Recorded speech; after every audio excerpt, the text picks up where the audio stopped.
Welcome back to Tyranny Therapy here, where we're dealing with sadness and grief. This is the 10th episode in the series. If this is your first time here at Tyranny's Therapy, please go back to the beginning of this series and practice the techniques I've shown already. If you're driving a vehicle, operating machinery, or involved in something that requires your full attention, please wait until you have a moment to do this maybe later on. In this episode, we are dealing with sadness and grief.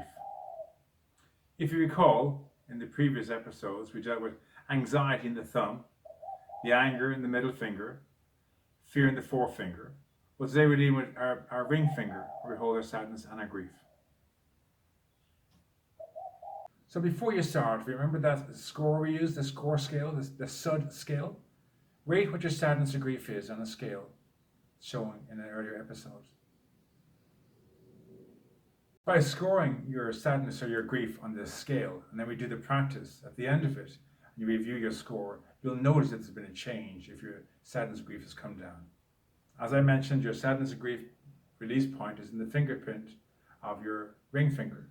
So hold the ring finger against the palm of your hand, wrap your fingers over it, place your hands into your lap, and using those 3 breaths I taught earlier in the series, the sigh, the yawn, and the cough, breathe in healing peace of mind, and release your sadness or your grief.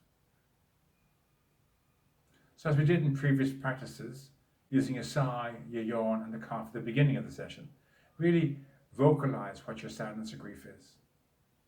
See it's being replaced by healing energy. Using your sigh, your yawn, your cough at the beginning, then the sigh, yawn, and the cough at the end, and in the middle, throughout the practice, the spiritual sigh. My name is Richard Tierney, and I want to thank you very much for joining me on this journey of healing.